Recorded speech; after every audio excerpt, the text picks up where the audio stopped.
Welcome! Welcome to Bluebonnet Crafters. My name is Gabi, and in this video I would like to share with you a few tips and tricks if you are interested in weaving with one hand. I have a very dear friend, very far away, and she is very eager to weave. However, she only has one hand available to do so. So the two of us put our heads together and figured out a method that she can weave on the turtle loom with just one hand. And it's actually so much fun. And some of the tricks may be of use to other weavers as well, that I decided to make a little video that shows these extra tips and tricks if you just want to weave with one hand.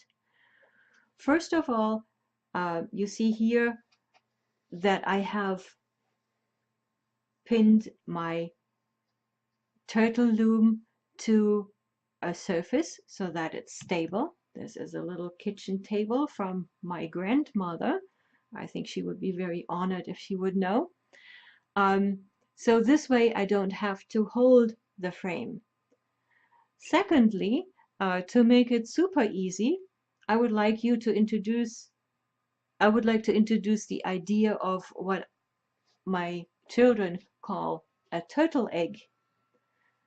This is a length of yarn cut to length to weave exactly one hexagon and then wound into a little center pull ball.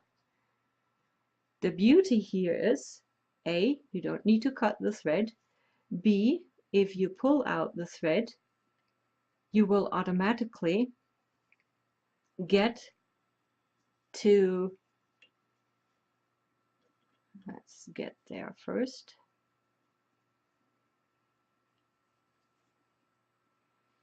Where are we? Here we go. Ta-da! Here's our little slip knot. Let me see if I can show this a little bit better. Here we go. So this means you are ready to go. No cutting, no knotting. All right, we are ready to weave. We have a thread cut to length, and it even has a slip knot, so we can just get started right away like we would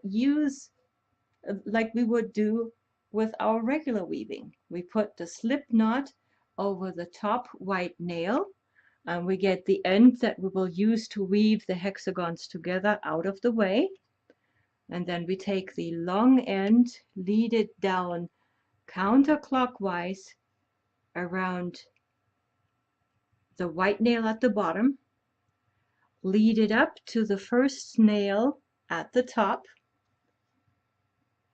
right, go around that again counterclockwise, and now we take the thread and lead it all the way down between the white nail and the first brown nail to the left and let it hang down. This is where our clothespin comes in. We clip the clothespin with an end onto the thread and let it hang down the table. The clothespin has the perfect weight to provide a gentle tension that we will need for our weaving. So here's the clothespin on the yarn, and you can see I just let it hang down here, and it provides a beautiful light tension. And we are ready to weave. So let's get started under and pulling it through, taking it over the left first brown nail, and now we pull the thread down to the bottom right. Here we go, around counterclockwise around the first brown nail at the bottom. Then we lead our yarn over to the right nail and all the way up to the next available brown nail at the top and under, and again we take the thread all the way down and put it in the next available space. So there's a white one and a brown one right now that are woven, and right after that is where our thread goes through. We will advance the yarn here a little bit on our clothespin, and here we go again. Under, over, under, and pull through over the next nail, pull it down over the next nail, and now you can see that at the right bottom the thread is in place perfectly to be led up to the top again. So we go around the nail, around the top nail, and yep, you get the idea. We take our thread all the way down right between the nail that we have just woven and the next available. Advance our pin loom and weave again. Under, over, pull through.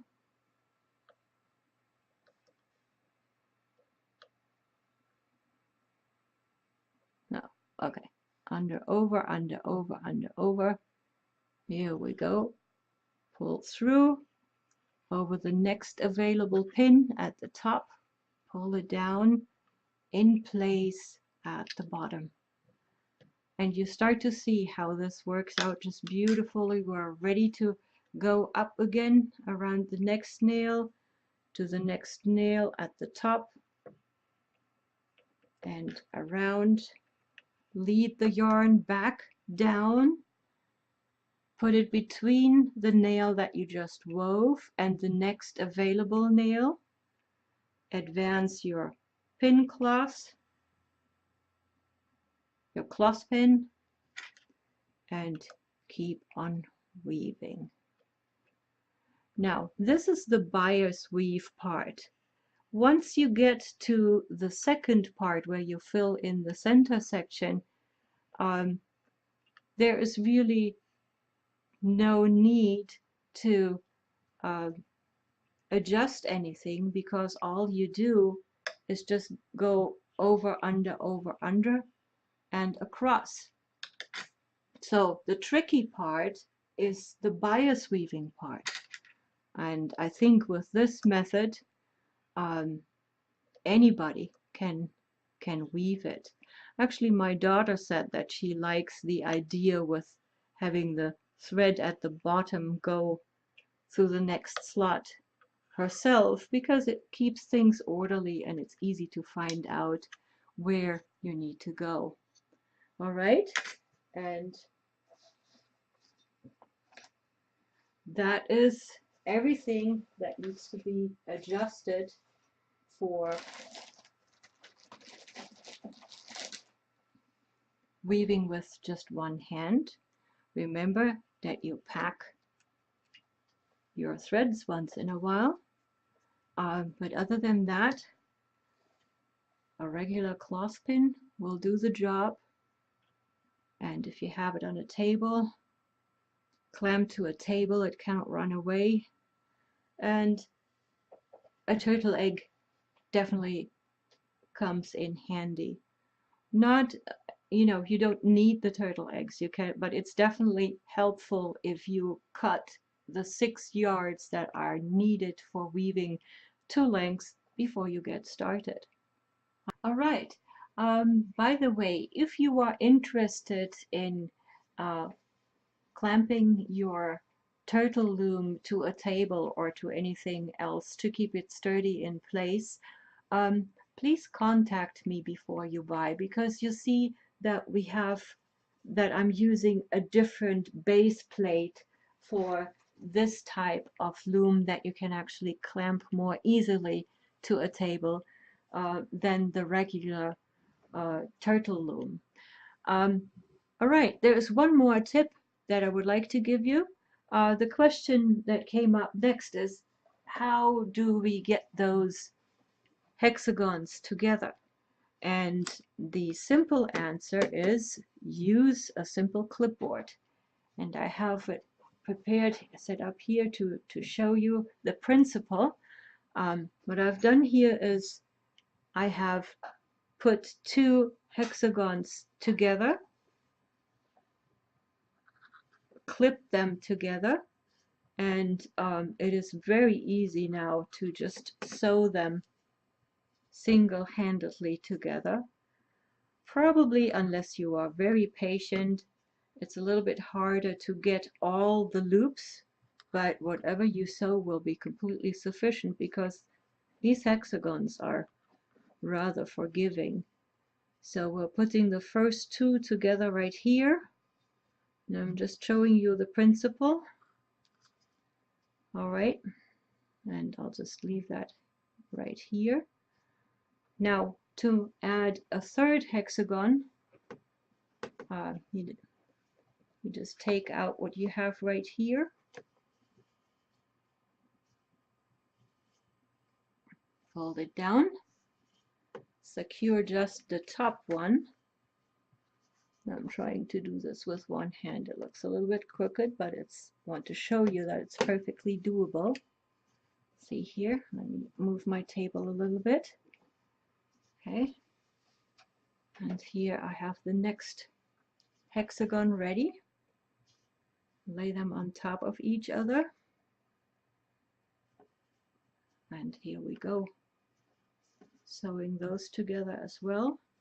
And it's a little bit more wiggly, but the benefit is that you don't have to move or clip a lot, let me say it that way. You can just add like 3 or 4 hexagons, sew them together easily without having to change the clip, which might be a little bit tedious if you just want to do it with one hand. All right, so here we go. We have connected 3 hexagons. Move the table up a little bit. All right. Could it be more perfect? Well, maybe, but you can see it's definitely good enough.